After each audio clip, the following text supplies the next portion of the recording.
Merdeka belajar wujud yang nyata. Raih mimpimu juga cita-cita. Generasi emas Indonesia. Profil pelajar Pancasila tanamkan di dalam dada. Profil pelajar Pancasila, cerdas berkarakter itu kita. Bismillahirrahmanirrahim. Assalamualaikum warahmatullahi wabarakatuh. Selamat pagi Bapak Ibu guru hebat. Oke, bagaimana kabarnya hari ini? Alhamdulillah. Alhamdulillahirabbil alamin. Bersyukur kita panjatkan kehadirat Allah Subhanahu wa taala karena atas limpahan rahmat, hidayah serta inayahnya sehingga pada hari ini kita masih diberi kesempatan untuk bertemu di tempat ini dalam rangka diseminasi penerapan budaya positif di sekolah kita di SMP Negeri 1 Atap 1 Air. Hari ini kegiatan ini merupakan tugas kami di pendidikan guru penggerak. Jadi ini untuk memenuhi salah satu tugas kami. Di sini saya Nirmawasari dan rekan saya Ibu Nurmawati Arini, calon guru penggerak angkatan 9 Kabupaten Kolaka. Salawat serta salam kali pula kita kirimkan kepada baginda Rasulullah Muhammad Sallallahu Alaihi Wasallam, Nabi yang telah mengantarkan kita dari alam kegelapan menuju alam yang terang benderang seperti saat ini. Baik, Bapak Ibu guru hebat, agar kegiatan kita pada hari ini diridhoi oleh Allah Subhanahu wa taala dan apa yang kita pelajari hari ini bermanfaat bagi kita semua, marilah kita buka kegiatan kita dengan membaca basmalah bersama-sama. Bismillahirrahmanirrahim. Baik Bapak Ibu, sebelum saya memulai pemaparan materi saya tentang penerapan budaya positif, di sini saya ingin menjelaskan terlebih dahulu bahwa saya di sini dengan rekan saya Ibu Nurma akan membagi kegiatan ini ke dalam 2 sesi. Jadi di mana semua materinya itu ada 8 inti materi dan 4 materi pertama akan saya bawakan sendiri dan 4 materi lainnya akan dibawakan oleh rekan saya Ibu Nurma. Baik, Bapak Ibu masih semangat? Bapak Ibu masih semangat? Oke, agar kita lebih semangat lagi, ya, agar kita lebih semangat lagi, lebih fokus lagi, dan lebih relax lagi. Bagaimana kalau kita lakukan ice breathing dulu? Setuju? Setuju Anda? Bapak Ibu guru silakan maju ke depan.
Oke, siap? Sudah paham Bapak Ibu? Oke, sekarang angkat kembali tangan kanan. Angkat tangan kanannya. Tangan kirinya membentuk jatuh juga begini. Iya. Dengarkan instruksinya. Sudah siap? Siap. Oke. Pada zaman dahulu kala, hiduplah sebuah keluarga yang memiliki 4 orang anak yang bernama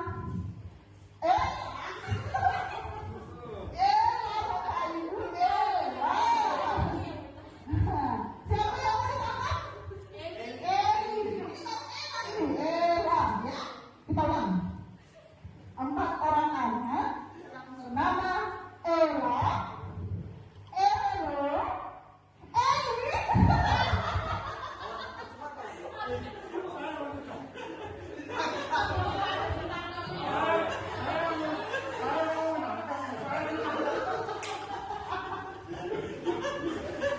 Ya, siapa yang ditangkap?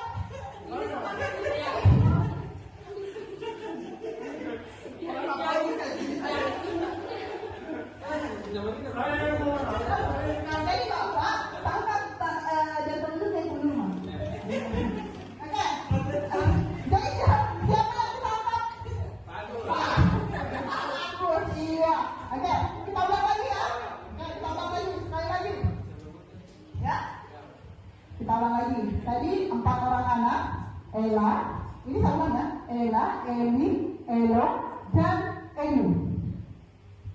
Keluarga ini terkenal sangat harmonis, ya.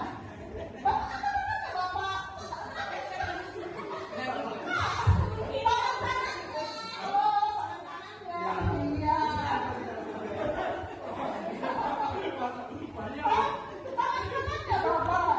Iya. Ayo Bapak, ayo Pak, anak-anaknya. Iya. Oke. Keluarga ini terkenal sangat harmonis. Tiba-tiba Eli. Iya. Oke, tolong. Ya.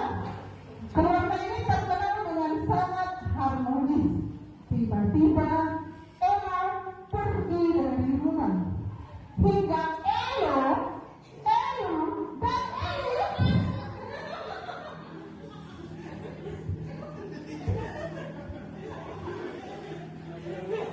Ya.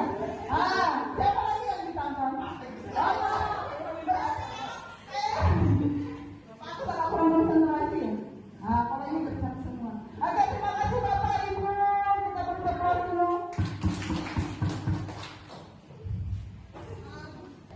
Baik, Bapak Ibu, di sini saya sudah punya materi diseminasi penerapan budaya positif di sekolah kita. Sebelum saya memulai, saya ingin bertanya kepada Bapak dan Ibu guru hebat mengenai budaya positif ini.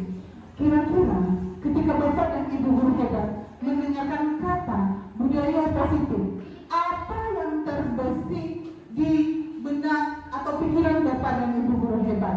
Menurut Bapak Ibu guru hebat, budaya positif itu apa? Gitu. Ada yang ingin memberikan pendapat? Bapak Ibu, apa itu budaya positif? Atau mungkin contoh dari budaya positif? Atau apa yang terbesit di pikiran Bapak Ibu ketika saya mengatakan budaya positif? Ya, ayo silakan Ibu.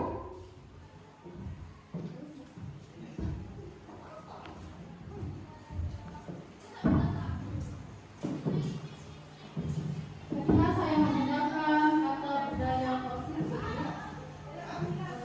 yang terbesit dalam benak saya itu tentang saling menghargai antar sesama. Oke, saling menghargai. Mungkin di sebelah sini ada yang bisa. Apa yang terpikirkan dalam benak Bapak Ibu ketika mendengarkan kata budaya positif? Iya, silakan Pak. Terima kasih atas kesempatan yang diberikan kepada saya. Baik, Ibu Guru CGP hebat yang telah memberikan kesempatan kepada kami untuk merespon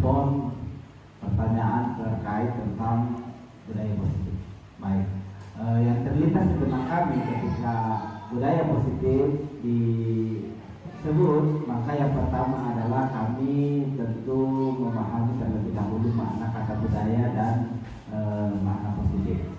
Jadi budaya adalah sebuah kultur, kebiasaan yang dilakukan oleh suatu daerah yang diterapkan di lingkungannya, baik di rumah maupun di sekolah. Tentu dalam hal ini kita hari ini tentang kegiatan yang kita lakukan budaya positif di sekolah. Jadi kebiasaan yang bersifat dalam hal yang bisa membuat kita dapat menjadi terbiasa, itu budaya. Dan positif adalah hal-hal yang baik yang menjadi bahagian dari tindakan kita. Jadi budaya positif adalah kebajikan yang kita lakukan setiap saat, seperti ketika bertemu kita mengucapkan salam, kemudian berjabat tangan dan saling akrab. Sekian sementara, saya kembalikan kepada Ibu CGB. Baik, terima kasih Bapak. Luar biasa sekali ya dari Bapak Ibu guru hebat. Tadi sudah ada dua jawaban dan alhamdulillah dari jawaban dari Bapak dan Ibu guru hebat itu menunjukkan bahwa Bapak dan Ibu guru hebat sudah memahami apa yang dimaksud dengan budaya positif serta apa yang harus kita terapkan di sekolah kita mengenai budaya positif ini.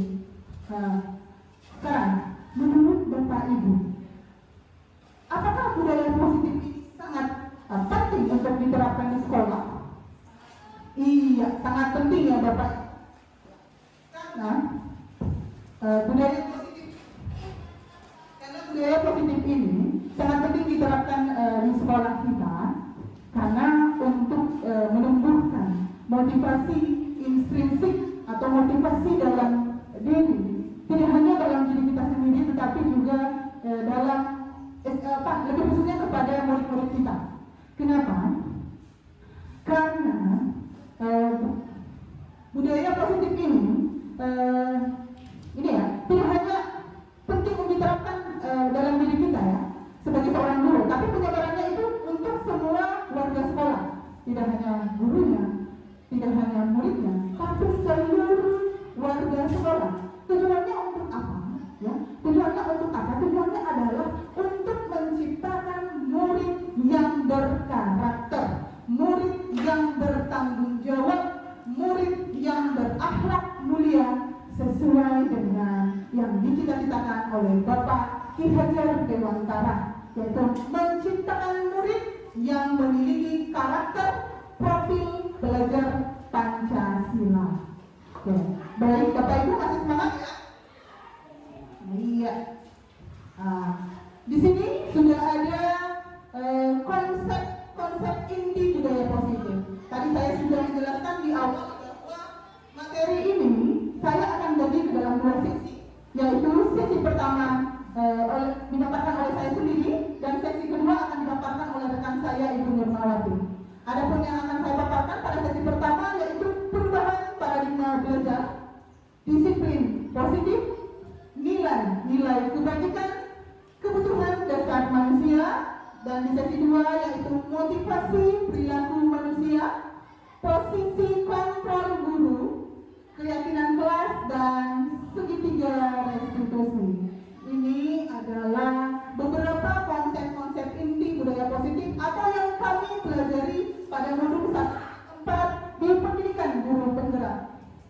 Nah, jadi materi ini adalah materi yang kami pelajari selama di modul 1.4 mengikuti kegiatan guru penggerak ini. Baik, saya akan mulai dari pemaparan yang pertama yaitu perubahan paradigma belajar.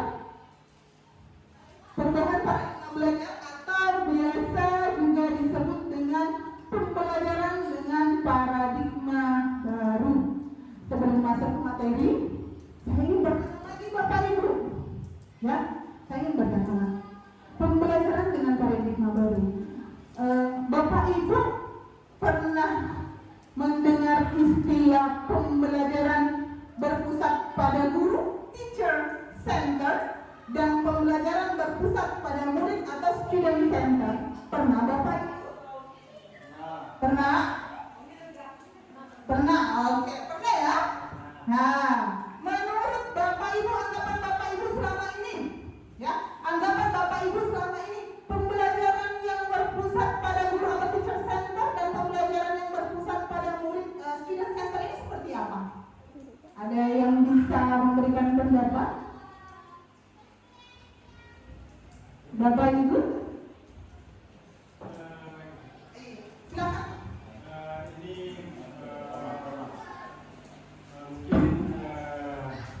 Pendapat saya mungkin tidak begitu tepat atau bagaimana, tetapi saya akan coba untuk bagaimana memahami apa yang menjadi permasalahan di sini. Yang pertama adalah bagaimana pembelajaran itu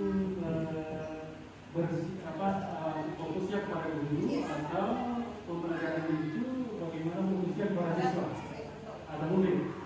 Nah, saya melihat bahwa selama ini kita itu mengajar seolah-olah kita menjadi sumber utama atau menjadi setiap pembelajaran yang terjadi di kelas itu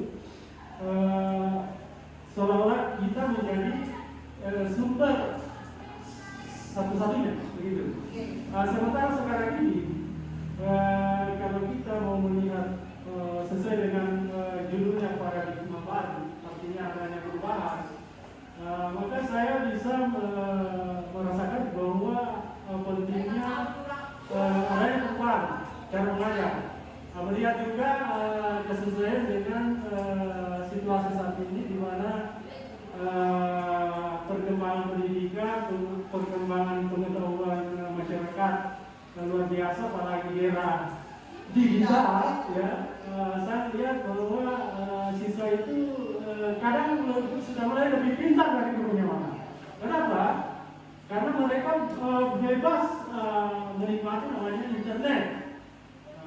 Hal inilah yang kemudian memberikan kita memberikan kita cara bagaimana memahami siswa kita bahwa pelajaran itu tidak lagi berfokus kepada guru, melainkan harus difokuskan kepada murid. Demikianlah yang saya ketahui. Mudah-mudahan apa yang saya sampaikan ini sedikit banyaknya saya minta maaf kalau misalnya ada kekurangan dan kelebihan. Assalamualaikum warahmatullahi wabarakatuh. Bagus sekali ya Bapak, kasih tepuk tangan dulu. Untuk bagus. Mungkin satu lagi masih ada yang ingin mengungkapkan pendapatnya tentang pembelajaran yang berpusat pada guru dan pembelajaran yang berpusat pada murid sesuai dengan yang Bapak ketahui selama ini, Bapak Ibu ketahui selama ini. Ada? Atau sudah sesuai dengan pemahaman dari Pak Agus? Sudah sesuai ya? Sudah, iya. Oke, terima kasih Pak untuk masukannya, untuk pendapatnya tadi. Betul sekali, memang kalau kita lihat sekarang ini, memang kita dituntut untuk melakukan pembelajaran yang berpusat pada murid.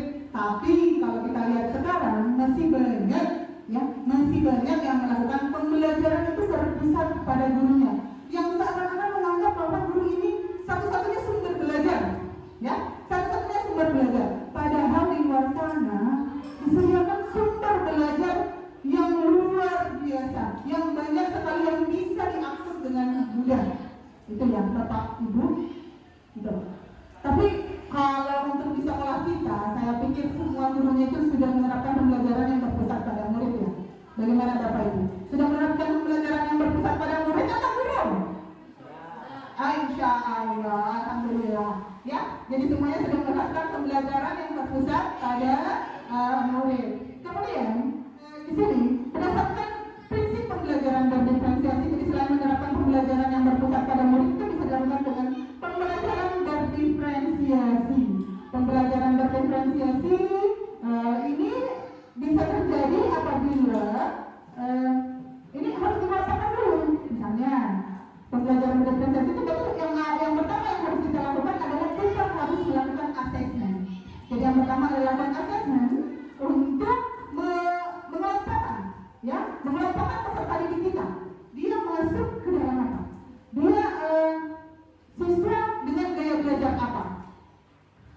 dia gaya belajar auditory, visual, atau kinestetik, atau misalnya siswanya ini minatnya dalam apa. Jadi itu yang harus kita lakukan terlebih dahulu.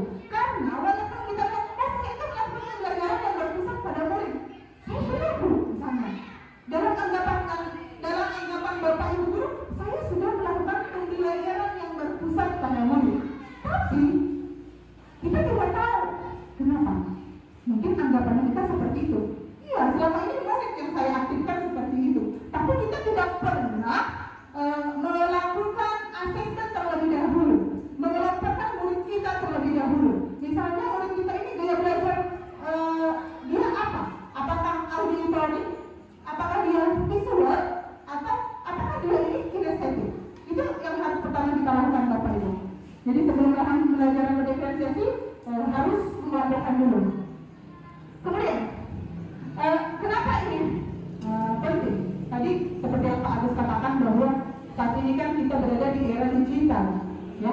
Kita berada di era digital. Jadi banyak sumber-sumber belajar yang bisa kita peserta didik akses, ya. Banyak. Tidak menutup kemungkinan seperti yang Pak Agus tadi katakan juga, tidak menutup kemungkinan siswanya ini lebih pintar, mohon maaf Bapak Ibu, lebih pintar atau lebih bisa dibandingkan dengan gurunya. Kenapa? Karena kan sekarang media pembelajaran atau bahan-bahan ajar itu bisa diakses dengan mudah, ya, bisa diakses dengan mudah. Jadi saya ingin memberikan saran sedikit, ya. Kalau masalah siswanya lebih pintar dibandingkan gurunya karena mengakses banyaknya sumber belajar, kita juga sebagai seorang guru tidak boleh kalah dengan siswanya. Kita juga sebagai seorang guru tidak boleh kalah dengan murid-muridnya. Bagaimana caranya? Ya, kita juga harus berkembang. Kita juga harus bisa mengaplikasikan teknologi seperti itu. Kan kita lihat sekarang murid kita bagaimana. Mereka senangnya belajarnya pakai sistem digital. Mereka senangnya kalau misalnya langsung praktek, atau mereka sukanya misalnya kalau diberikan contoh-contoh nyata. Itu yang harus kita lakukan Bapak Ibu. Jadi jangan mengetikkan, tadi malam tidak sempat buat media pembelajaran misalnya, ya. Jadi sebagai seorang guru, karena kita sudah ada di profesi ini, biar bagaimanapun kita sudah berada di sini, maka lakukan dengan ikhlas dan ingat bahwa pembelajaran saat ini yang dibutuhkan adalah pembelajaran yang berpusat atau yang berpihak pada murid kita, begitu. Dan hal ini untuk apa? Hal ini bertujuan untuk menjadikan murid kita memiliki karakter profil belajar Pancasila. Ya Bapak Ibu, Bapak Ibu pernah dengar profil belajar Pancasila sebelumnya? Pernah? Oke, pernah ya? Nah, di sini ada 6 dimensi profil belajar Pancasila. Mungkin ini tidak terlalu jelas ya. Di sini saya bacakan ya. Ini yang pertama. Yang pertama itu beriman, bertakwa kepada Tuhan Yang Maha Esa dan berakhlak mulia. Maksudnya apa? Berarti murid-murid kita itu harus memiliki keimanan, ya, harus beriman kepada Allah Subhanahu Wa Taala dan memiliki perilaku atau berbudi pekerti luhur. Kemudian yang kedua, berkebinekaan global. Berkebinekaan global kita kan lihat sekarang Indonesia itu kan terdiri dari beberapa suku, agama, ras ya, berbeda-beda. Bagaimana caranya supaya kita bisa memahami perbedaan tersebut. Kemudian yang ketiga adalah bergotong royong. Bergotong royong di sini bukan hanya bergotong royong membersihkan lingkungan sekolah, ya. Bergotong royong di sini kan biasanya kita identikan ya. Bergotong royong, membersihkan lingkungan sekolah, ayo bergotong royong seperti itu. Tapi bergotong royong di sini bisa dengan berkolaborasi, ya. Jadi kita berkolaborasi dalam melakukan hal-hal baik yang bisa kita terapkan di sekolah, ya Bapak Ibu. Kemudian yang keempat, kreatif. Jadi murid-murid kita ini dituntut untuk kreatif, ya. Kreativitasnya harus bagus atau lebih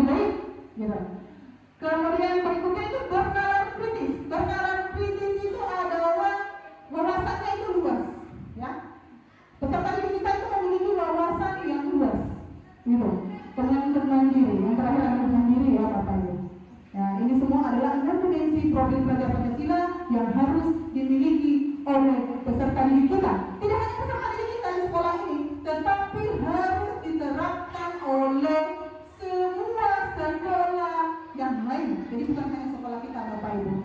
Ya. Kemudian tadi mungkin ada beberapa yang belum menerapkan belajar pada murid, mungkin hanya malu-malu mungkin mengatakannya. Tidak apa-apa Bapak Ibu, ya, tidak apa-apa, betul, tidak apa-apa. Kalau mungkin sekarang kita belum melaksanakan pembelajaran yang berpusat pada murid, tapi minimal ada niat untuk melakukan itu. Minimal ada niat dulu Bapak Ibu, ya. Jadi ada niat untuk melakukan pembelajaran yang berpusat pada murid. Nah, ketika ada niat, berarti kan pemahaman kita yang selama ini mungkin selama ini saya jadi guru, di depan saya hanya metodenya ceramah. Tidak ada di sini toh? Nggak ada. Di sini tidak ada gurunya. Di sini gurunya hebat-hebat. Saya tahu itu. Nah, tidak ada yang mungkin di sekolah lain lah, gitu. Biasa ada yang mengajar pakai materi ceramah, atau misalnya ada yang mengajar, terserah. Yang penting saya sudah mentransfer ilmu. Tidak tahu apakah siswanya ini paham atau tidak. Pokoknya yang dikejar adalah bagaimana caranya supaya apa yang sudah saya tentukan ini saya capai. Mungkin ada, tapi tidak di sini. Mungkin ada, tapi tidak di sini. Di sekolah lain, mungkin seperti itu. Nah, kalau misalnya ada seperti itu, atau Bapak Ibu guru ketemu dengan guru-guru seperti itu, mungkin bisa diberi motivasi Bapak Ibu. Ya, mungkin bisa diberi motivasi bahwa silakan bergeser sedikit demi sedikit ke pembelajaran yang berpusat pada murid. Nah, bagaimana caranya? Caranya adalah kan kalau kita mau bergeser berarti kan harus ada motivasi intrinsiknya dulu. Harus ada motivasi dari dalam dirinya dulu. Biar juga saya di sini bicara dari jam 7 sampai jam 10, saya suruh Bapak Ibu untuk ayo lakukan pembelajaran yang berpusat pada murid, tapi tidak ada keinginan dari Bapak Ibu, tidak ada terjadi. Jadi yang pertama adalah harus ada motivasi dalam diri Bapak Ibu untuk melakukan itu, ya.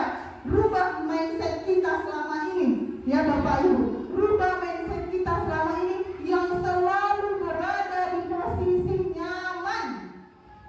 Rubah mindset kita selama ini yang selalu, saya ini guru, saya ini seorang pendidik. Siswa harus dengar saya. Rubah sikap seperti itu. Jadi sekarang saya ingin semua Bapak Ibu guru hebat ini kita laksanakan pembelajaran yang berpusat pada murid. Siap Bapak Ibu? Bagaimana? Pak Ipan bisa ya? Ya, insya Allah siap. Harus bisa Bapak. Minimal ada niatnya dulu. Pasti nanti bisa, insya Allah dimudahkan sama Allah kalau sudah ada niatnya. Gitu ya Bapak? Nah, siap. Oke, sekarang kita lanjutkan. Miskonsepsi tentang ternyata selama ini terjadi perbedaan sudut pandang ya Bapak Ibu. Terjadi perbedaan sudut pandang tentang teori kontrol, di mana mungkin selama ini kita merasa bahwa kita ini bisa mengontrol murid-murid kita, ya. Kita ini bisa mengontrol murid-murid kita. Ternyata semua itu hanyalah ilusi belaka. Kenapa? Ilusi guru mengontrol murid. Contohnya bisa saya berikan seperti ini. Misalnya ada siswa kita yang melakukan perbuatan yang menyimpang. Bapak Ibu, kalau ada siswanya melakukan perbuatan menyimpang, pasti langsung ditegur ya? Atau diam saja? Tegur, iya betul. Jadi kalau misalnya ada siswa yang melakukan perbuatan menyimpang, ditegur. Setelah Bapak Ibu tegur, pasti dia akan berhenti melakukan itu. Iya? Iya Pak? Iya. Jadi setelah Bapak Ibu tegur, maka dia akan berhenti melakukan hal itu. Untuk, bisa saja untuk hari itu, karena Bapak baru saja menegurnya. Besok atau lusa, siapa yang tahu? Bisa saja anak ini tetap akan melakukan atau mengulangi perbuatan yang menyimpang yang kemarin. Nah, kan kalau seperti itu, apakah kita sudah termasuk mengontrol murid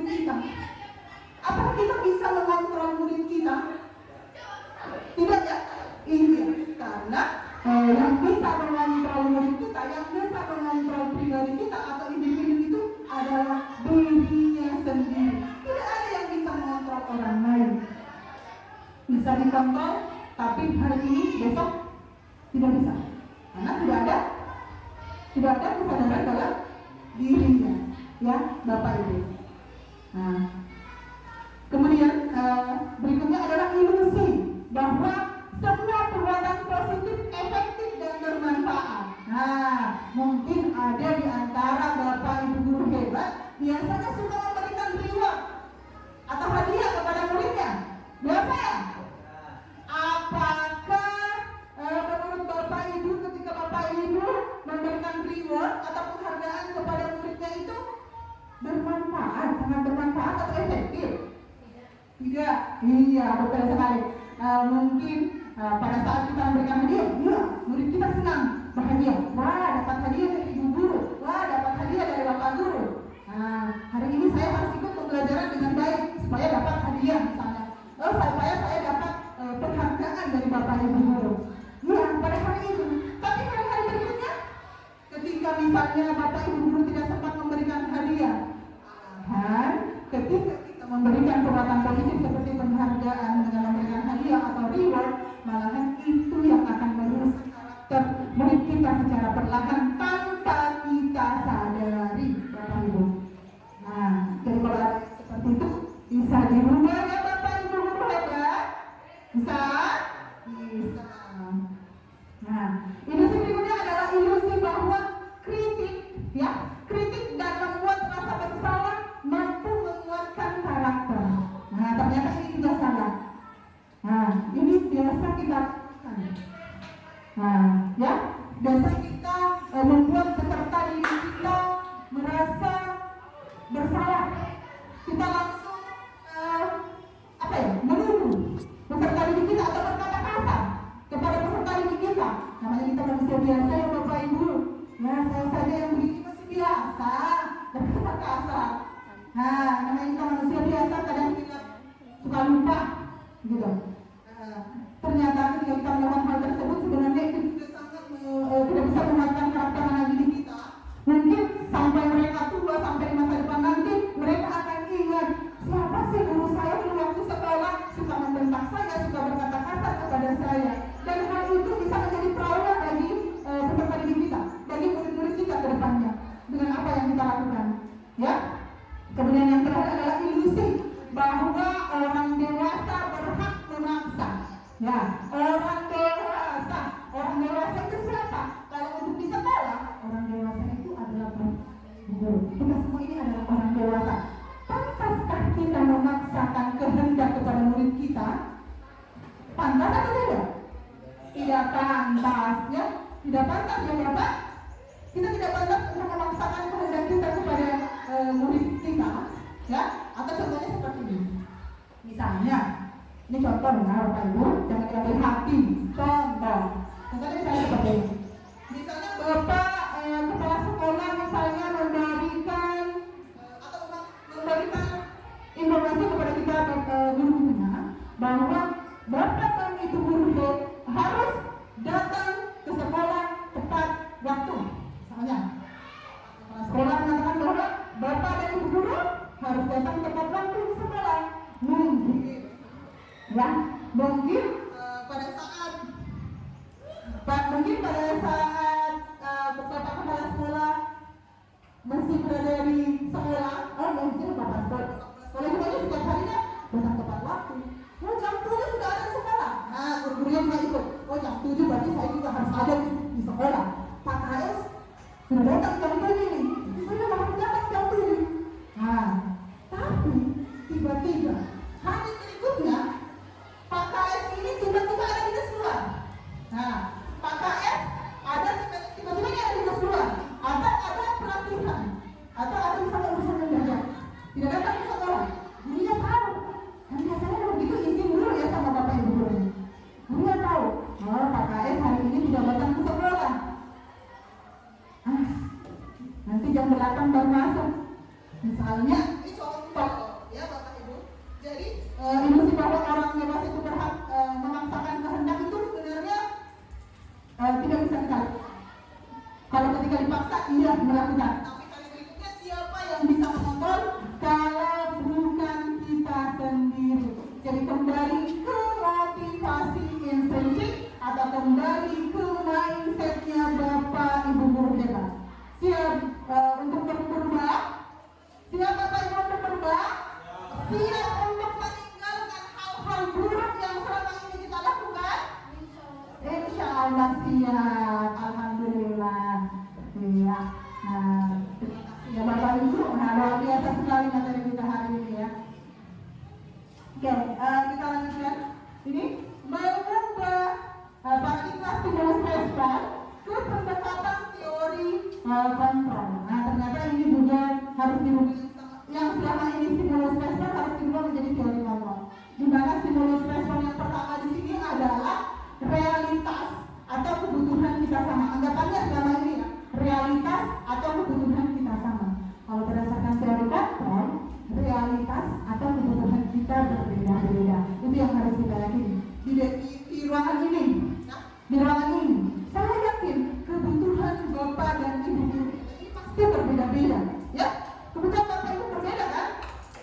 Beda atau sama? Beda. Sama saja dengan siswa kita Bapak Ibu.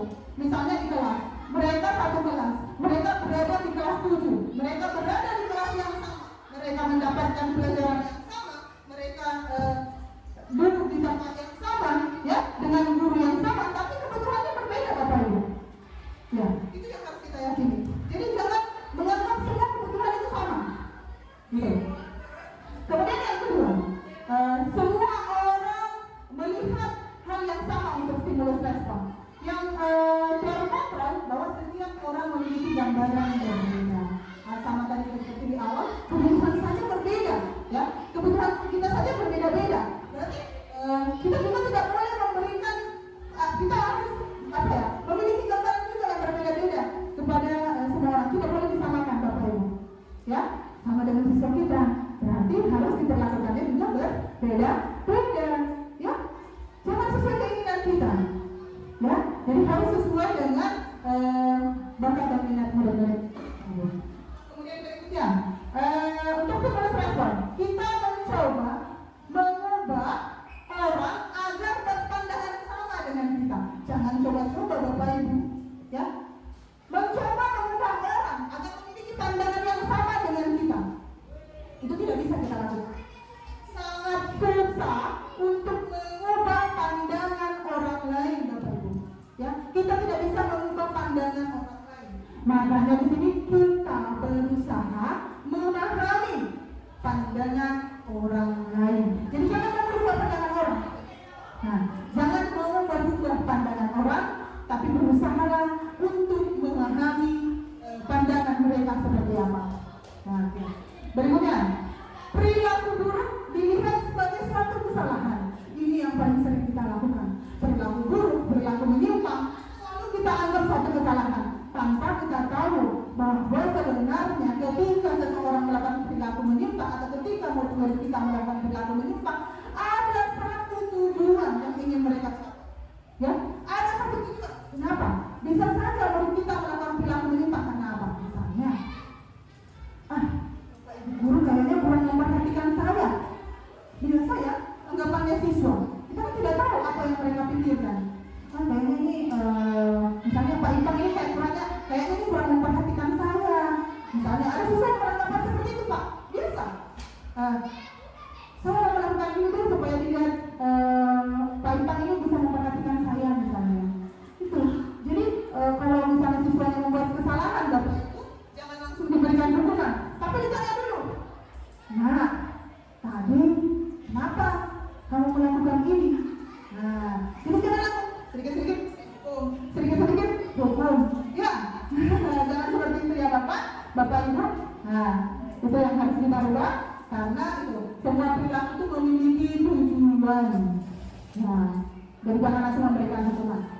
Kemudian berikutnya adalah orang lain bisa mengontrol saya. Bu, apa orang lain bisa mengontrol Bapak Ibu? Tidak bisa ya? Ya, tidak bisa. Orang lain itu tidak bisa mengontrol kita. Yang bisa mengontrol kita adalah diri kita sendiri. Jadi saya berbicara dari A sampai Z, saya tidak akan pernah bisa mengontrol Bapak Ibu. Tapi yang bisa mengontrol Bapak Ibu adalah diri Bapak Ibu sendiri. Nah, hanya Anda ya yang bisa mengontrol diri. Nah, sama saja, saya bisa mengontrol orang lain. Anda tidak bisa mengontrol orang lain. Jadi sama seperti orang lain bisa mengontrol saya bisa mengontrol orang lain. Kita juga tidak bisa mengontrol orang lain. Oke. Kemudian berikutnya adalah pemaksaan ada pada saat bujukan gagal. Kemudian untuk cara kontrolnya adalah kolaborasi dan konsensus menciptakan pilihan-pilihan baru. Nah, di sini pemaksaan ada pada saat bujukan gagal. Biasanya ada siswa ya begini Bapak Ibu. Ada siswa yang seperti ini. Sudah dibujuk, sudah dirayu, masih saja berbuat salah. Nah, biasanya cara instan yang biasa Bapak Ibu lakukan mungkin biasa tanpa sadar kita melakukan pemaksaan. Kita lakukan pemaksaan kepada murid kita. Kalau kamu tidak masih berbuat salah, saya akan ini dan ini, misalnya. Biasa ya, Bapak Ibu? Biasa. Nah, capek dipujuk, sudah capek dipujuk, sudah capek dirayu. Cara-caranya kekerasan. Ternyata Bapak Ibu, apa yang kita lakukan selama ini salah. Ya, apa yang kita lakukan selama ini salah, dibujuk dirayu saja tidak bisa, apalagi kalau mau dipaksa. Nah, sama seperti tadi kita katakan bahwa hari ini ia mungkin menurut, besok lebih parah lagi, gitu. Nah, jadi cara yang bisa kita lakukan adalah kita melakukan kolaborasi dengan murid. Bagaimana caranya bahwa mereka ini bisa menyelesaikan masalah yang mereka hadapi. Kita melakukan kesepakatan untuk menciptakan pilihan-pilihan yang mereka bisa lakukan. Begitu. Kemudian yang terakhir, model berpikir menang kalah. Misalnya, siswa kita kan namanya perilaku menyimpang ya Bapak Ibu. Kalau misalnya di sekolah ya ada saja perilaku menyimpang biasanya hubungan murid kita. Dan ketika murid kita melakukan perilaku menyimpang, kita biasa langsung kamu kalah. Kita selalu katakan bahwa peserta didik atau murid-murid kita yang menyimpang berarti dia kalah. Dan yang menang itu adalah gurunya. Karena peserta didik melakukan penyimpangan. Tetapi sebenarnya yang harus kita lakukan adalah model berpikir menang. Jadi sama posisinya antara muridnya merasa menang, gurunya juga menang. Bagaimana caranya adalah bagaimana cara kita sebagai seorang guru menjadikan murid-murid kita adalah murid yang bertanggung jawab. Ya, murid kita menjadi murid yang bertanggung jawab. Luar biasa Bapak. Kalau kita mau menerapkan ini sebenarnya tanggung jawab ini luar biasa ke depannya. Banyak sekali hal yang masih perlu kita lakukan di sekolah kita ini. Ya. Nah, tapi semoga perlahan-lahan kita bisa menstimulus respon ini menjadi teori kontrol sesuai yang ada di slide ini. Semoga suatu saat nanti. Amin. Oke. Kita lanjutkan. Di sini disiplin positif. Kalau kita berbicara disiplin positif, ya. Kalau kita berbicara disiplin positif, mungkin anggapan kita ini ya, peraturan sekolah ya, kata tertib, begitu ya. Disiplin positif, mendisiplin, gitu. Peraturan sekolah, berarti ada aturan yang tidak boleh dilanggar, gitu. Begitu ya Bapak Ibu? Atau bagaimana menurut Bapak Ibu? Disiplin positif ini. Nah, anggapannya Bapak Ibu. Bapak Ibu, disiplin positif di sini, Bapak Ibu anggap seperti tata tertib aturan sekolah ya? Tadi sebelum baca ini, sebelum baca slide. Jangan setelah baca slide. Bagaimana? Menurut Bapak Ibu ya? Mungkin anggapan kita selama ini, karena saya secara pribadi sebelum saya mengikuti guru penggerak ini, anggapan saya seperti itu.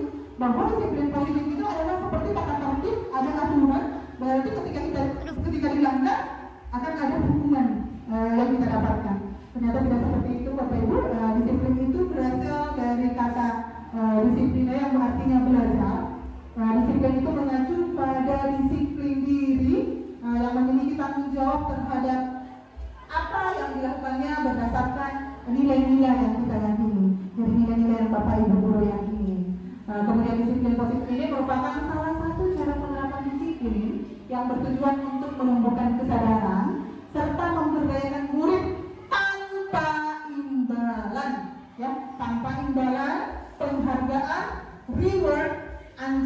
ataupun hukuman.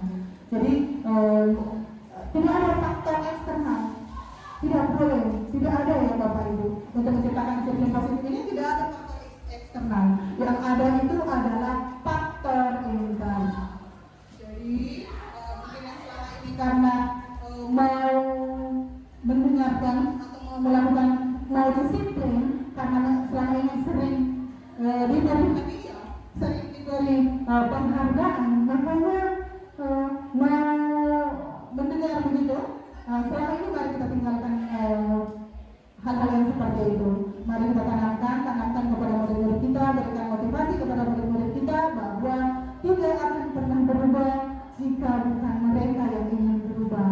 Kalau mungkin kita sebagai seorang guru hanya bisa mengarahkan, tapi murid-muridnya yang tidak mau berubah atau tidak mau diarahkan, berarti itu bukan lagi kesalahan kita. Tapi kita tidak boleh juga mengarahkan mereka, ya, tidak boleh. Tetap harus selalu mengingatkan atau harus sering memberikan motivasi kepada murid-murid kita. Biasa juga ada kita lihat siswa-siswa kita ya datang tepat waktu ke sekolah. Kenapa mereka tepat waktu ke sekolah? Karena murid-murid ini cuma datang tepat waktu ke sekolah agar diberikan penghargaan. Misalnya, rajin sekali kamu ya nak ya, hebat misalnya. Ada beberapa siswa Bapak Ibu yang seperti itu. Tapi ketika misalnya kita tidak berikan apresiasi seperti itu, bisa saja besok kalau misalnya datang tepat waktu nanti. Toh tidak ada misalnya Ibu Santi, belum datang juga. Nah, kalau hanya Pak ini, Ibu ini, kan perlu berikan apresiasi. Nanti, jadi mari kita tinggalkan hal-hal yang seperti itu. Yang mungkin anggapan kita selama ini bahwa dengan memberikan apresiasi, penghargaan, hukuman ataupun ancaman itu adalah sesuatu yang baik. Tapi melihat perkembangan kami, ternyata hal itu adalah bisa membunuh karakter murid kita. Kemudian sebagai pendidik tujuan kita adalah menciptakan murid yang memiliki disiplin diri sehingga mereka berperilaku mengacu kepada nilai-nilai kebajikan universal dan memiliki motivasi intrinsik dalam perubahan perilaku ke arah yang lebih baik. Jadi di sini ada beberapa nilai-nilai kebajikan universal. Ini nilai-nilai kebajikan. Nilai kebajikan itu adalah nilai yang disepakati bersama terlepas dari suku, bangsa, agama, bahasa maupun latar belakangnya. Di sini ada beberapa contoh. Sebenarnya masih banyak lagi Bapak Ibu. Karena ini ada beberapa contoh. Ada 3 contoh yang saya ambil. Yang pertama adalah problem belajar Pancasila. Tadi sudah kita bahas tadi ya. Problem belajar Pancasila yang pertama beriman dan bertakwa kepada Tuhan Yang Maha Esa dan berakhlak mulia, berkebinekaan global, gotong royong, mandiri, kreatif dan bernalar kritis. Kemudian yang kedua adalah berdasarkan Indo Primary Years Program (FYP). Sifatnya itu adalah atau nilai kebajikannya itu adalah toleransi, rasa hormat, integritas, mandiri, menghargai, antusias, empati, keingintahuan, kreativitas, kerjasama, percaya diri dan komitmen. Ini adalah beberapa nilai-nilai kebajikan yang harus selalu kita terapkan dalam hidup kita Bapak Ibu. Kemudian yang terakhir keterampilan hidup atau life skill. Beberapa nilainya itu seperti dapat dipercaya, berbes hati, pendengar yang aktif, tidak merendahkan orang lain dan memberikan yang terbaik dari diri. Insya Allah ketika kita menerapkan nilai-nilai kebajikan ini, maka apapun yang kita lakukan pasti akan sesuai dengan aturan. Tidak akan ada lagi yang namanya konsekuensi hukuman. Karena ketika kita melangkah, ketika kita ingin melakukan sesuatu, sudah ada nilai kebajikan yang kita jadikan pedoman, Bapak Ibu. Ya? Oke. Saya pindah lagi di slide berikutnya, itu kebutuhan dasar manusia. Oke. Kebutuhan dasar manusia di sini adalah segala sesuatu yang kita lakukan untuk mendapatkan apa yang kita inginkan. Seluruh tindakan yang kita lakukan memiliki tujuan tertentu dan semua usaha terbaik yang kita lakukan adalah dalam rangka agar kebutuhan dasar kita terbaik. Jadi Bapak Ibu guru, seorang pendidik, kebutuhan dasar kita itu harus terpenuhi. jika ada saja satu kebutuhan kita yang tidak terpenuhi, maka apapun yang kita lakukan pasti tidak bisa berjalan dengan pasti bisa, Ibu. Ya, pasti bisa. Karena ada beberapa kebutuhan yang harusnya, mungkin di rumah saya kayaknya berasnya lagi habis. Itu terpikirkan sampai di sekolah, lagi mengajar. Bagaimana itu anak-anakku di rumah sudah makan, atau misalnya bapak ibu belum makan dan ke sekolah, ya, belum makan dan ke sekolah. Bagaimana caranya bapak ibu mau mengajar dalam keadaan lapar, begitu? Ya, itu kebutuhan dasar manusia. Kemudian di sini ada 5 kebutuhan dasar manusia. Nah, yang pertama adalah bertahan hidup. Ya, 5 kebutuhan dasar manusia, 5 kebutuhan dasar kita yang harus terpenuhi. Yang pertama adalah bertahan hidup. Bertahan hidup di sini maksudnya adalah terpenuhi makanan, pakaian, tempat tinggal, keamanan dan kesehatan. Bapak Ibu, misalnya kalau nanti kan tidak menutup kemungkinan ya, biasa kalau kita mengajar, nah ada siswa-siswa kita seperti kelelahan, lelah atau misalnya tidak konsentrasi, itu Bapak Ibu, apakah bisa saja karena kebutuhan bertahan hidupnya atau survivalnya ini tidak terpenuhi. Nah, karena apa? Misalnya saya lelah, misalnya saya lelah Bapak, saya lelah Ibu guru, karena tadi saya tidak sempat sarapan baru ke sekolah, gitu.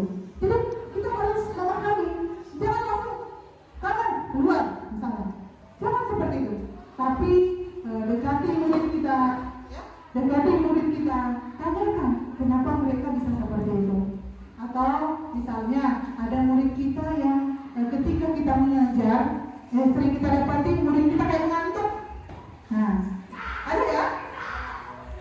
Biasa ada murid kita yang kalau kita mengajar, yang ternyata tidur di belakang, tidak dilihat. Tanyakan. Jadi, tanyakan pada murid kita. Siapa tahu ada kebutuhan bertahan hidupnya atau sebagainya yang tidak terpenuhi. Bisa saja mungkin tadi malam rumahnya misalnya bocor atapnya, akhirnya kasihan, kehujanan.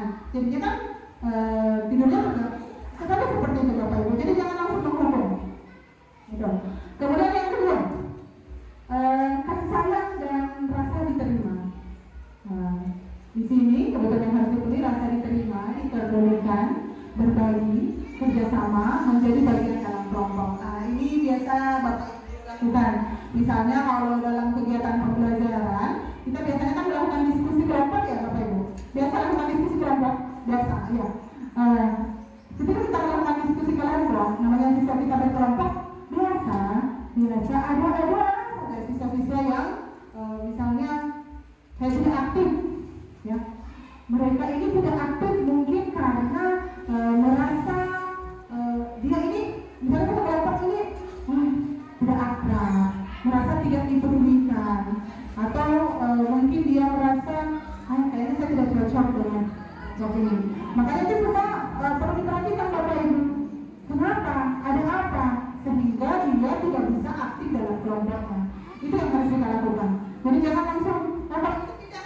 Misalnya, itu harus diperhatikan. Kalau memang sudah tidak bisa, langkah terakhir ambil langkah. Gitu. Oh iya. Oh iya.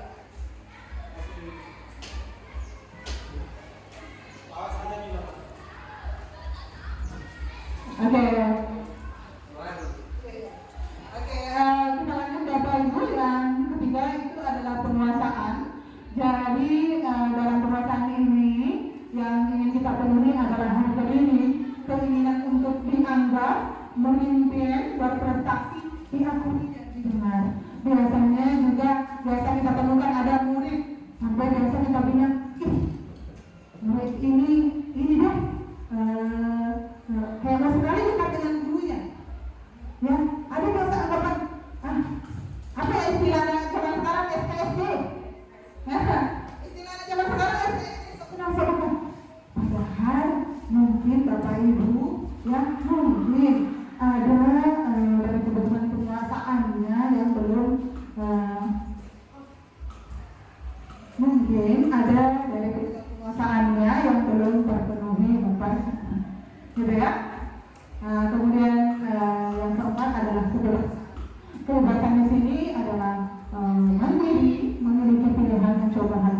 mengajar murid itu ada beberapa ya.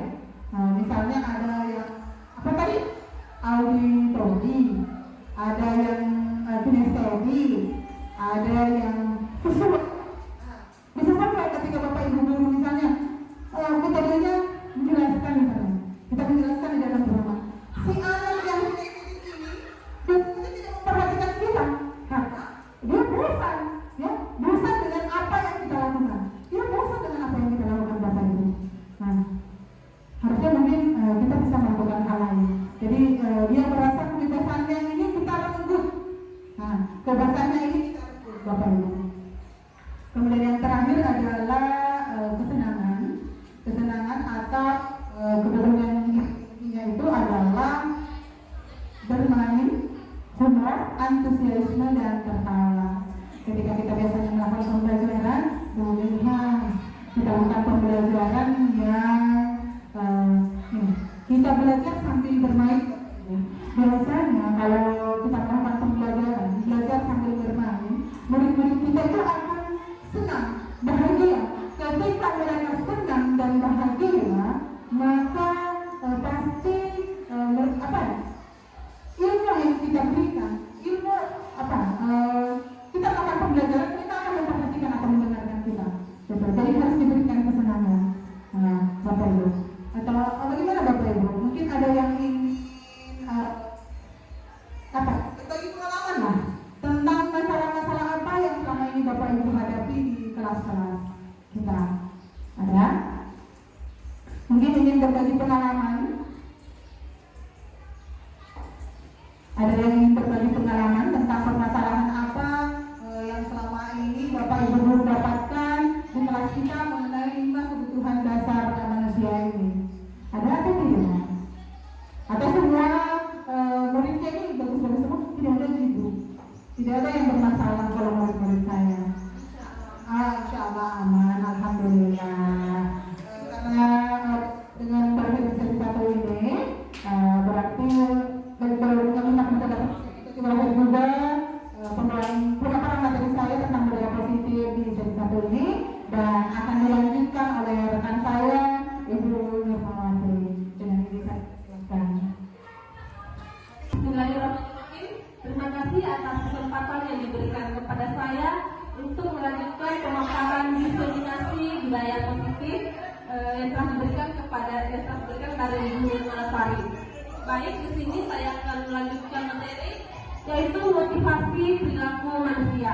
Nah, motivasi di sini ada dua, motivasi eksternal dan motivasi internal. Kemudian, motivasi eksternal ini adalah motivasi yang berasal dari luar, sedangkan motivasi internal adalah motivasi yang berasal dari dalam diri anak. Kemudian, ketika seorang anak memiliki motivasi untuk menghindari ketidaknyamanan atau hukuman, di sini itu adalah motivasi eksternal, yaitu motivasi dari luar, di mana sewaktu-waktu motivasi itu akan hilang. Kemudian, untuk mendapatkan imbalan, penghargaan dari orang lain, itu juga merupakan motivasi eksternal yang berasal dari luar. Contoh ketika anak ini ingin mendapatkan nilai yang bagus atau ingin mendapatkan prestasi yang lebih baik, itu adalah karena dia ingin dipuji oleh gurunya, sehingga motivasi itu juga tidak cocok atau tidak baik di dalam anak tersebut. Lalu motivasi apa yang lebih bagus? Nah, motivasi yang lebih bagus itu adalah motivasi internal atau motivasi intrinsik yang berasal dari dalam. Di sini untuk menjadi orang yang mereka inginkan dan menghargai diri sendiri dengan nilai-nilai yang mereka percaya. Jadi motivasi internal ini adalah motivasi yang berasal dari dalam anak, itu untuk mencapai tujuan budaya positif, terciptanya anak-anak yang berkarakter, disiplin dan bertanggung jawab. Kemudian berkaitan tadi dengan motivasi perilaku manusia, di sini ada 3 istilah, ada istilah hukuman, konsekuensi dan restitusi.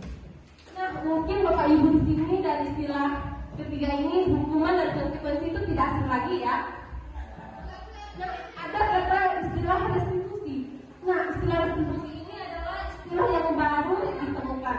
yaitu saya saja di sini baru saya ketahui ketika menjalani pendidikan program guru penggerak ini. Lalu apa perbedaannya hukuman, konsekuensi, dan restitusi? Hukuman di sini itu tidak terencana atau tiba-tiba, kemudian murid tidak tahu apa yang akan terjadi atau dilibatkan, bersifat satu arah, berupa hukuman fisik atau psikis. Nah, artinya ketika ada seorang anak yang terlambat, itu anak ini tidak berpikir bahwa hukuman apa yang akan saya terima nantinya. Jadi hukuman itu adalah tidak terencana atau tiba-tiba. Ketika si anak ini terlambat tadi, dia diberikan hukuman kepada gurunya, misalnya berlari keliling lapangan. Nah, anak ini tidak berpikir apakah hukuman itu yang akan saya terima nantinya. Bukankah hukuman seperti push up atau apa? Kemudian bersifat satu arah dan berupa hukuman fisik atau psikis. Nah, berupa hukuman fisik di sini sama halnya tadi, bisa berlari keliling lapangan. Psikis di sini berarti perkataan yang dapat menyakiti hati seorang anak. Kemudian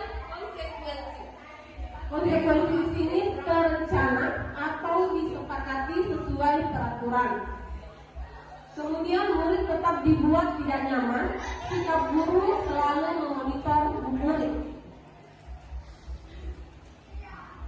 Selanjutnya di restitusi. Restitusi ini adalah proses menciptakan kondisi bagi murid untuk memperbaiki kesalahan. Kemudian di sini ada proses kolaboratif yang mengajarkan murid untuk mencari solusi sendiri. Artinya restitusi di sini adalah adanya dialog antara seorang guru dan murid. Jangan langsung memberikan hukuman atau konsekuensi, tetapi kita tanya dulu masalah apa yang kamu alami, kenapa misalnya bisa melakukan hal tersebut. Jadi restitusi ini sangat penting untuk mencari atau menemukan solusi diri anak tersebut. Kemudian di sini ada posisi kontrol guru. Jadi posisi kontrol kita sebagai seorang guru itu ada 5. Di mana pertama posisi kontrol sebagai penghukum, dan posisi kontrol sebagai pembuat merasa bersalah, dan posisi kontrol sebagai teman. Kemudian posisi kontrol guru sebagai pemantau, dan posisi kontrol guru sebagai manajer. Nah, Bapak Ibu di sini posisi manakah yang sudah yang Bapak Ibu alami? Ayo Bapak Ibu, posisi kontrol yang mana? Oke, posisi kontrol pemantau. Ya, yang lain. Ya, sebagai teman. Nah, jadi 5 posisi kontrol ini ada 5, yaitu penghukum, pembuat merasa bersalah, kemudian posisi kontrol teman, pemantau, dan manajer. Selanjutnya, di sini ada posisi kontrol. Di sini ada pertanyaan enggak? Saya kecewa sekali dengan kamu. Nah, posisi kontrol apa yang di dalamnya? Ya, guru membuat merasa bersalah. Ya, di sini saya kecewa sekali dengan kamu itu adalah posisi kontrol membuat merasa bersalah. Ya, betul sekali. Kemudian kamu tidak pernah benar melakukannya. Jadi posisi kontrol apakah di dalam tersebut? Penghukum, oke. Kemudian apa rencanamu untuk menyelesaikan masalah ini? Ini posisi kontrol apa? Teman, oke. Kemudian ayolah lakukan demi Bapak Ibu ya, dengan nada rendah. Di sini ayo lakukanlah demi Bapak Ibu ya. Posisi apa? Sebagai manajer. Oke. Kemudian kamu tidak pernah mendapatkan nilai jika tidak mengerjakan tugas. Sebagai apa? Sebagai pemantau. Oke. Kemudian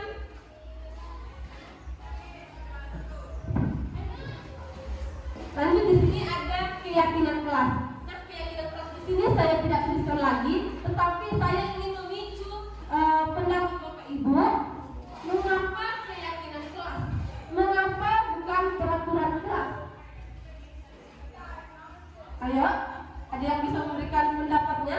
Kenapa di sini mengapa keyakinan kelas bukan peraturan kelas? Iya, Ibu Guru.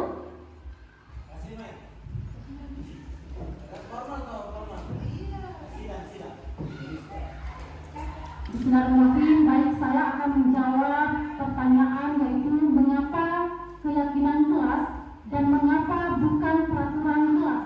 Menurut pendapat saya, kenapa harus keyakinan kelas? Karena keyakinan kelas itu dibuat oleh peserta didik itu sendiri dan disepakati bersama, dan membuat keyakinan kelas itu dengan menggunakan kalimat yang singkat agar mudah diingat dan diterapkan dalam kelas. Sedangkan kalau peraturan kelas itu dia bersifatnya hanya satu orang yang membuat, seperti itu. Terima kasih. Iya, terima kasih. Betul sekali yang dikatakan Ibu Guru tadi bahwa keyakinan kelas dan peraturan kelas ini adalah hal yang berbeda ya. Nah, keyakinan kelas ini adalah berarti hal yang harus kita yakini, kemudian bersifat yang mudah diingat, artinya mudah diingat ini sini artinya hal-hal yang positif. Kemudian peraturan di sini adalah seperti yang di sekolah adanya tata tertib ya. Nah,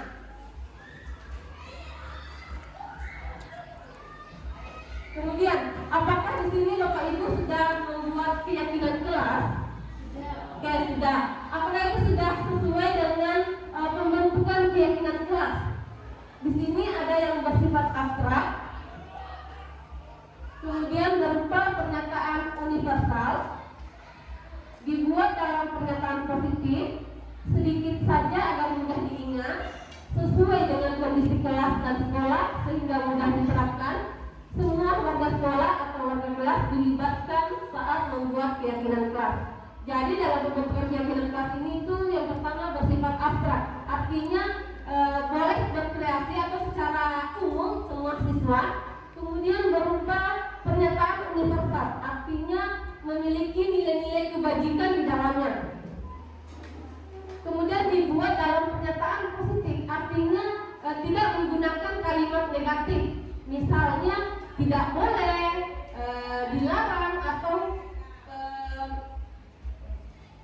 dilarang atau jangan ya. Nah, contohnya ada kata jangan membuang sampah. Itu diubah dalam kalimat positif seperti apa, Bapak Ibu? Buang sampah pada tempat. Iya, betul sekali.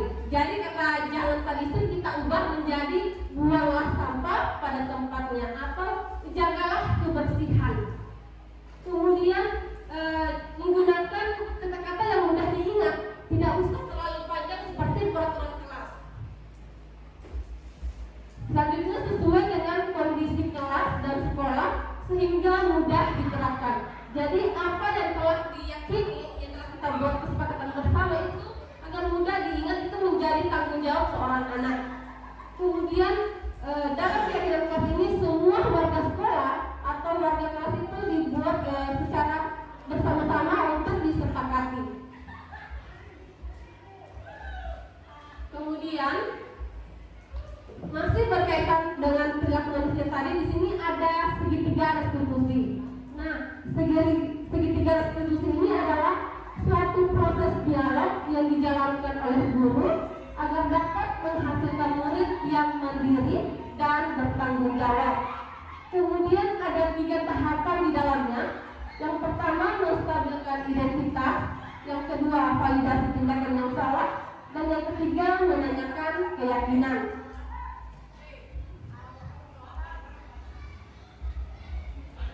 Kemudian di dalam menstabilkan identitas di sini ada kata-kata yang dapat dilihat berdasarkan prinsip membuat kesalahan itu adalah bagian dari proses pembelajaran. Misalnya dalam menstabilkan identitas, berbuat salah itu wajar. Kemudian tidak ada manusia yang sempurna. Ibu bapak juga pernah melakukan itu. Ibu bapak tidak mau mencari sesuatu yang salah, tapi ibu merasa ingin mencari solusi dari permasalahan ini. Kemudian kamu berhak merasa begitu. Nah, artinya ketika ada anak yang membuat kesalahan, misalnya si anak ini datang terlambat, jadi kita yang pertama yang harus dilakukan adalah menstabilkan identitas itu. Kita tanya, berbuat salah, kenapa kamu datang terlambat? Jangan langsung memberikan konsekuensinya. Tanya dulu, apakah dia terlambat karena apa? Apakah misalnya ban-bannya meletus atau apa ya? Gitu. Kemudian di tahap kedua ada validasi tindakan yang salah. Nah, setelah tadi kita itu kemudian tanyakan lagi, kenapa pasti dia mempunyai alasan kenapa dia tadi terlambat. Di sini ada kata-katanya, kamu pasti punya alasan mengapa melakukan hal itu. Kemudian di sini padahal kamu bisa melakukannya yang lebih buruk dari ini ya. Kamu patut bangga karena telah melindungi sesuatu yang penting buatmu. Dan yang terakhir di sini dia menggunakan kalimat kamu melakukannya karena mempertahankan sesuatu yang penting bagimu. Selanjutnya di tahap terakhir yaitu menanyakan keyakinan. Jadi berdasarkan prinsip tadi teori kontrol bahwa pada dasarnya ini kita termotivasi karena secara intrinsik atau secara eksternal internal ya, yang berasal dari dalam. Di sini kemudian ada kalimatnya bahwa apa keyakinan kelas kita. Kita tanyakan bahwa nilai keyakinan apa yang mereka langgar tadinya. Selanjutnya nilai-nilai apa yang telah disepakati bersama. Berarti misalnya nilai saling menghormati atau saling menyayangi, seperti itu ya. Nah, sekarang ini kita sudah berada di tahap penutup. Kemudian saat ini kita sudah berada di tahap penutup, yaitu dalam penerapan program disiplin positif hendaknya guru memiliki standar kepribadian profesional dan sosial yang baik, di mana guru mampu merefleksi dirinya dalam posisi kontrol saat ini. Bagaimana perjalanan dirinya sebagai AMO atau manajer yang menuntun murid-muridnya menjadi insan yang mandiri, merdeka, bertanggung jawab sesuai standar nasional pendidikan. Jadi itu tadi adalah disiplin positif yang harus kita yakini untuk mencipta-ciptanya pelajaran profil pelajar Pancasila. Nah, jadi mungkin sekian yang dapat saya sampaikan. Terima kasih Bapak Ibu sudah meluangkan waktunya. Kemudian mari kita sama-sama menutup kegiatan ini dengan mengucapkan hamdalah alhamdulillahirabbil alamin. Kemudian akhiri dengan ucapan wabillahi taufiq wal hidayah. Assalamualaikum warahmatullahi wabarakatuh.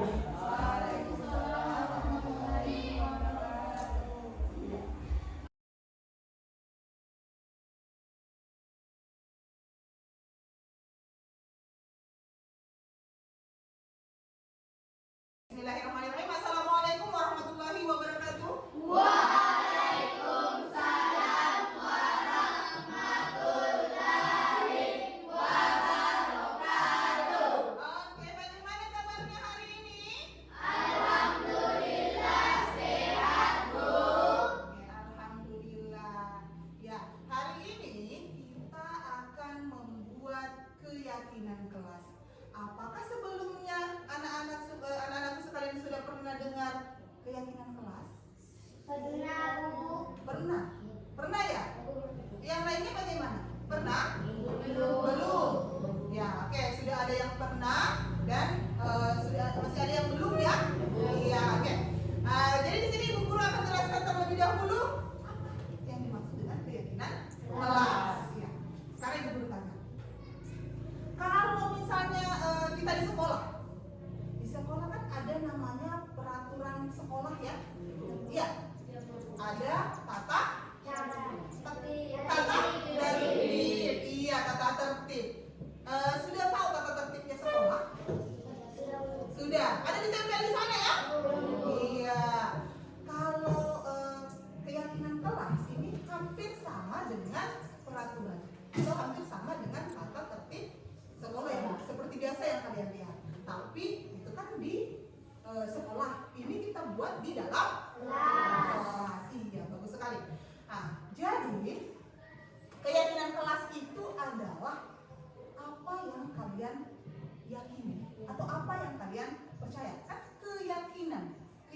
yakin atau percaya. Jadi apa yang kalian yakini, apa yang kalian percayai, itu yang akan kita buat menjadi keyakinan kelas. Jadi membuat keyakinan kelas itu tidak diperuntukkan misalnya hanya untuk kepentingan satu pihak, tidak seperti itu.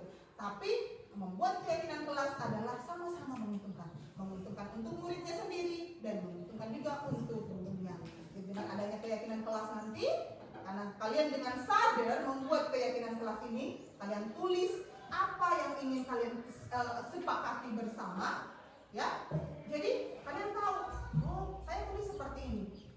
Kalian secara sadar menulis itu, jadi kalian juga akan melaksanakannya dengan penuh tanggung jawab, karena kalian sendiri yang sudah tulis, ya. Jadi apa yang kalian tulis itu harus dijalankan dengan penuh tanggung jawab. Ya. Contoh keyakinan kelas, misalnya antar guru siswa, ya, antar guru kalian siswa, kemudian biasanya ada wali kelasnya, semua keluarga di sekolah itu, ya, biasanya bisa kita buat keyakinan kelas bagaimana? Kita itu harus bagaimana? Saling apa? Saling menghormati. Nah, saling menghormati. Jadi bisa dibuat keyakinan kelas, oh saling menghormati antar sesama teman atau antar semua warga kelas misalnya atau sekolah. Ya, Arif ya? Nah, nanti bisa dibuat seperti itu, Nak. Nah, contoh lainnya apa? Selain saling menghormati, saling membantu, saling menghargai. Nah, saling menghargai. Jadi bisa dibuat kesepakatan kelas seperti itu, Nak. Ya. Jadi nggak bisa, Ibu, apa itu keyakinan kelas? Ya. Jadi sekarang gimana? Sudah paham ya? Sudah ada dalam pikiran, oh sebentar, saya mau buat keyakinan kelas seperti ini. Bisa? Bisa. Oke. Kemudian yang perlu ibu guru sampaikan adalah ketika kalian membuat keyakinan kelas, ya, jangan menggunakan kata-kata negatif. Contoh, misalnya dilarang membuang sampah sembarangan. Contoh ya, dilarang membuang sampah sembarangan. Jadi tidak boleh kita gunakan kata dilarang, karena itu kata-kata yang negatif. Harusnya bisa dirubah jadi kalimat positifnya jadi apa? Buanglah sampah. Iya, buanglah sampah pada tempatnya. Jadi sebentar tidak boleh pakai kata dilarang, tidak boleh pakai kata jangan. Tidak, itu tidak boleh ya. Jadi tidak boleh terkait itu nanti kalau membuat keyakinan kelas tidak boleh ada kata dilarang, jangan, tidak. Tapi silahkan buat dalam bentuk kalimat positif. Karena apa? Nah, biasanya kalau kalian buat keyakinan kelas, kemudian ada tulisan kata jangan, biasanya ya kalau kita lihat, apalagi anak muda sekarang, ya masa-masanya seperti kalian ya. Kalau ada kata jangan, pasti mau dilanggar, pasti mau coba-coba. Biasanya juga ada yang guru dengan aturan itu dibuat untuk dilanggar, itu nggak boleh ya. Nah, jangan ya. Kenapa nih lupa? Gitu ya? Beda ya? Nah, jadi jangan gunakan kata jangan, tidak, dan dilarang. Nah, oke. Coba sekarang. Di sini sudah ada pohon. Ya. Di sini sudah ada pohonnya. Sebentar keyakinan kelasnya kalian silakan ditulis. Ibu guru sudah nanti dibagikan oleh Ibu Nurma kertas berwarna. Nanti kalian tulis keyakinan kelasnya apa. Setelah itu silahkan dibentuk dalam model daun, ya. Setelah itu ditempel di masing-masing ranting, ya. Ditempel di masing-masing ranting. Di keyakinan kelasnya silahkan ditulis namanya dan tanda tangan, supaya nanti ditahu, oh ini adalah keyakinan kelas yang dibuat oleh Andi Unfar. Oh ini keyakinan kelas yang dibuat oleh Kartini dan yang lainnya seperti itu. Jadi sebentar silahkan masing-masing tulis satu keyakinan kelas per orang. Oke, paham? Paham. Sudah tahu bagaimana cara membuat keyakinan kelas? Sudah. Oke, atau ada yang mau ditanyakan? Tidak ada ya? Iya. Silahkan Bu Guru.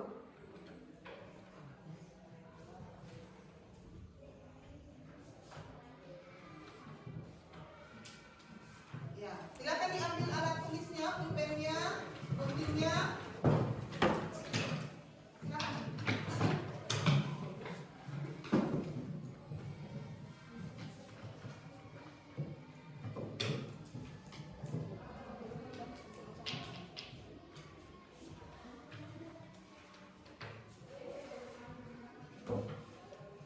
Ya, silakan digunakan. Bisa tulis tulisannya.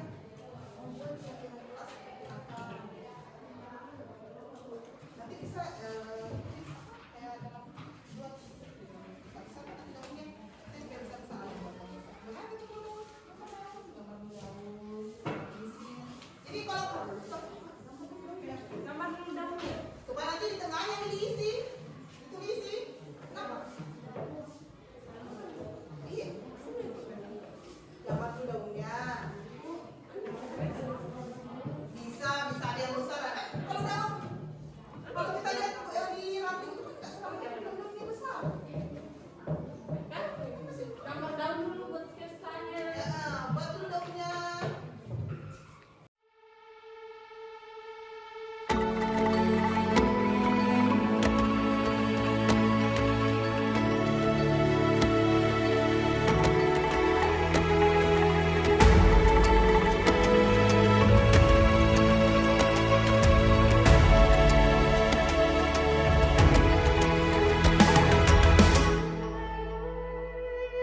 Ayo memilih apa yang kau suka. Merdeka belajar wujud yang nyata. Raih mimpimu juga cita-cita. Generasi emas Indonesia. Profil pelajar Pancasila tanamkan di dalam dada. Profil pelajar Pancasila cerdas berkarakter itu kita.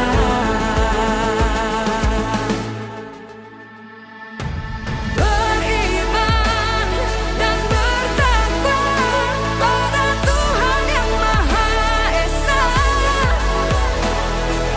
Berakhlak mulia, berkebinekaan global kita. Gotong royong, berjiwa mandiri, berpikir kreatif dan bernalar kritis.